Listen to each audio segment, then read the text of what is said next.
कोई भी इस धर्म में चलने वाले को परास्त नहीं कर सकता। ये बात ध्यान से समझ लीजिए। जैसे कोई बहुत बड़ा तांत्रिक है और वो भूतों को वश में करने वाला है और तुम्हारे ऊपर भूत लगा दे, तंत्र के द्वारा मारण मूठ या कोई शाप या किसी तरह का अमंगल, ध्यान दीजिए, ये इस धर्म की बड़ी महिमा है। यदि आप भगवद आश्रित हैं, नाम जप कर रहे हैं, तो ना माया का कपट चलेगा, ना किसी का तंत्र तुम्हारे ऊपर चलेगा, ना किसी का कोई मारण मंत्र चलेगा, ना कोई भूतावेश तुम पर आविष्टित कर सकता है, ना किसी भी तरह की कोई विष आदि की। यदि आप सच्चे हृदय से भगवान की शरण में हो तो तुम्हारे ऊपर विष का भी प्रभाव खवाया जाएगा। विष वो हो जाएगा स्वास्थ्यवर्धक अमृत। गरल सुधा, गोस्वामी जी कह रहे, रिपु करहि मिताई, गोपद सिंधु अनल शीतलाई। जो भगवान का आश्रित जन होता है उसको विष भी अमृत हो जाता है। अगर उससे दुश्मनी करेगा ना कोई और उसका बुरा चाहेगा, वो जितना कुप्रचार करेगा, निंदा करेगा, उतने उसका यश बढ़ेगा। अगर वो आग लगा देगा तो उसके शरीर में चंदन से भी बढ़कर शीतलता का काम आग करेगी। जो भगवद आश्रित है। श्री हरिराम व्यास जी ने भी प्यारी जू के चरणों के आश्रित जनों को पुष्ट करने के लिए बताया कि राधा प्यारी के चरणारविंद शीतल सुखदाई, कोटि चंद मंद करत नख विद जुन्हाई। श्री राधा प्यारी के चरणारविंद शीतल सुखदाई। शाप ताप रोग शोक दारुण दुखारी, लाल इष्ट दुष्ट दलन कुंज भवन चारी। हमारी गोरी भोरी प्रियाजू के गोरे चरणारविंद का जिसने आश्रय ले लिया है, शरणागति ले ली है और राधा राधा नाम जप करता है, तो किसी भी ऋषि का साप उस पे लागू नहीं होगा। हरिराम व्यास जी कह रहे ये विशाखा सखी के अवतार है। कह रहे शाप कोई लागू नहीं होगा उसके ऊपर। ताप दैविक भौतिक ताप उसका स्पर्श नहीं कर सकता। कोई भी पाप उसे अपने अधीन नहीं कर सकता। किसी का भी तंत्र मंत्र उसके ऊपर लागू नहीं हो सकता, क्योंकि ये चरणारविंद लालजू के भी इष्ट है और ये चरणारविंद दुष्टों की दुष्टता का दलन करने वाले और हृदय में प्रेम प्रकाशित करने वाले हैं। कोई भी भयानक से भयानक रोग तुम्हारे शरीर पर हो सकता है, पर वो तुम्हें अधीन नहीं कर पाएगा। शाप ताप रोग शोक, बड़ी से बड़ी हानि होने पर भी तुम्हें शोक स्पर्श नहीं करेगा। प्यारी जू के चरणों का जिसने आश्रय ले लिया, ये ऐसा परम धर्म है कि इसके आश्रित को कोई भी तंत्र मंत्र मूठ मारण भूत प्रेत पिशाच पिशाचनी कोई भी नहीं स्पर्श नहीं कर सकता। ध्यान रखना। हाँ, अपना कल्याण कराने के लिए सामने आ सकता है, क्योंकि नाम जापक ही सबके कल्याण का सामर्थ्य भाव रख सकता है। जो निरंतर नाम जप करता है उसमें सब सामर्थ्य आ जाती है। एक बार भाई जी से हनुमान प्रसाद पोद्दार जी समुद्र के किनारे बैठे नाम जप कर रहे थे, तो देखा एक सफेद पोशाक पहने हुए पाक बांधे हुए पारसी वेशभूषा में सामने खड़े हैं। भाई जी ने सदाचार के कारण कहा, बाबूजी क्यों खड़े हो, बैठ जाइए।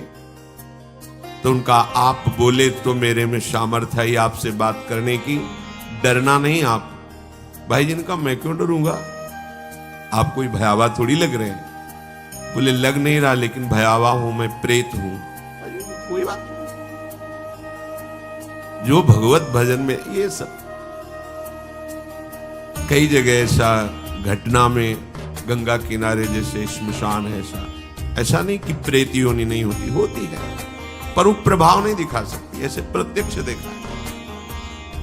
भाई जी ने कहा कि तो आप हमारे पास क्यों आए हो? बोले अपना उद्धार कराने के। मुझे गीता कंठस्थ है, बहुत से शास्त्र कंठस्थ हैं, पर कुछ ऐसी मेरे से गलतियां हो गई जिनके परिणाम रूप मुझे प्रेत योनि प्राप्त हुई है। फिर मुझे आंतरिक संकेत हुआ है कि आप हमारा कल्याण कर सकते हैं। भाई जी ने कहा तो बड़े आश्चर्य की बात है कि आपको गीता कंठस्थ है और फिर आप प्रेत योनि में, गीता के एक श्लोक बोल दे तो प्रेत तो मुक्त हो जाता है।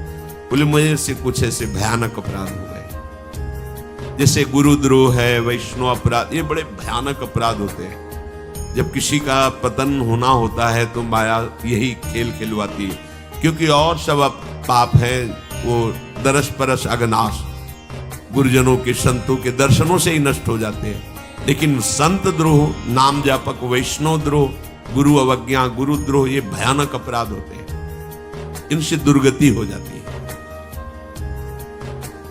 तो अपना कल्याण करने के लिए कोई ऐसा भले नहीं तो किसी भी भक्त के सामने, भगवद आश्रित नाम जापक के सामने किसी का चेटक नहीं चलता है। मथुरा दास जी की भक्ति का प्रभाव, हजारों लोग अनुयायी, हजारों लोग शिष्य बन गए। तो अब वो तांत्रिक था, तंत्र मंत्र का उसे बहुत ज्ञान था।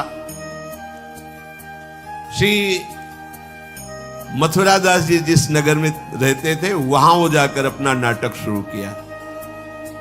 उसने सब जगह प्रचार प्रसार किया, मैं गंडकी नदी में 12 वर्ष तक खड़े होकर के तपस्या करके आया हूं, केवल दूध का आहार करता था, उसके प्रभाव से शालिग्राम भगवान हमारे बस में हो गए। और आप सबको मैं दिखा सकता हूं कि शालिग्राम मेरे वश में है, देख लीजिए। सिंहासन लाता, बाहर रखता, हजारों की भीड़, ऐसे ऐसे करता तो वो ऐसे शालिग्राम उठते और नाचते हुए ऐसे ऐसे ऐसे फिर रख जाते, फिर ऐसे ऐसे ऐसे, तो सबको आश्चर्य हो रहा, जैसे चुटकी बजा रहा वैसे शालिग्राम की बटिया ऐसे ऐसे ऐसे।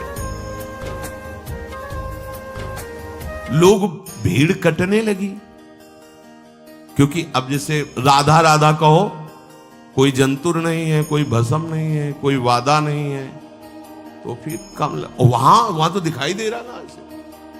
देखो ये सब लगता है ना कि हाँ। अब हमसे पूछो कि हमारे मन में क्या चल रहा है, हमें नहीं पता है। हमें ये देखना है कि हमारे प्रियाजू के मन में क्या चल रहा है।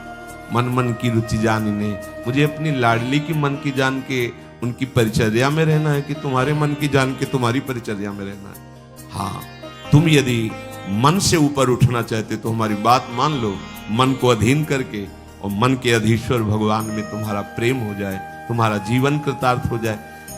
अब वहां नाम नंद नंदन का भजन पद्धति, तो जो कमजोर लोग थे उन्होंने कहा कि आज तक कोई चमत्कार तो दिखाया नहीं मथुरा दास जी ने।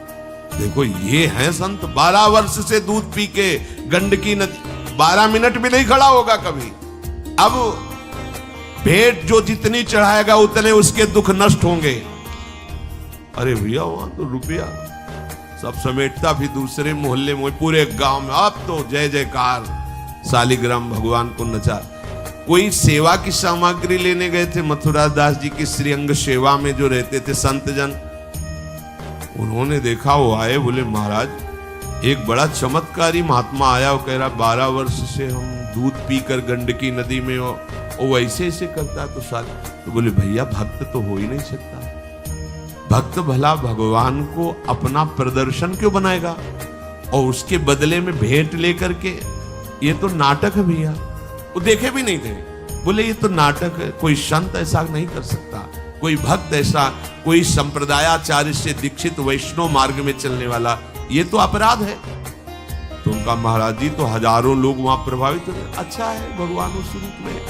बोले नहीं महाराज, फिर सत्य मार्ग के प्रकाशित करने के लिए आप यहां विराजमान, अगर उसका कपट पाखंड चला तो हजारों लोग धोखे में हो जाएंगे, चलो आप एक बार उसके सामने।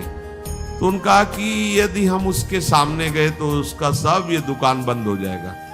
बोले महाराज जी आप जरूर चलो, क्योंकि आपके चलने से यदि लोगों की श्रद्धा भगवान में वास्तविक लगे तो आप भी तो यही चाहने के लिए यहां गांव में वास कर रहे हो। उनको बड़ा दुख हुआ कि एक तो उसको दुख होगा, उसका नाटक बंद होगा, दूसरा कि वो जान क्यों नहीं रहा है जिन भगवान को तुम नचा रहे हो, अगर वास्तविक उनके तुम सेवक बन जाओ तो तुम्हें सब कुछ प्राप्त हो जाएगा। शालिग्राम भगवान श्री हरि ही है, कोई और नहीं है। पर बहुत जब उन्होंने कहा तो कहा चलो अच्छा, तो पाए परि गए लेके जाए ढिग ठाढ़े भये, चाहत फिरायो पे न फिरे सोच पर्यो है। जान गयो आप कछु याही को प्रताप ये पे, मारो करि जाप यो विचार मन धर्यो है। मुठी ले चलाई भक्ति तेज आगे आई नाही, वाही लपटाई भयो ऐसो मानो मर्यो है। हुए करि दयाल जा जीवायो समझायो, प्रीति पंथ दर्शायो ही भायो शिष्य कर्यो है।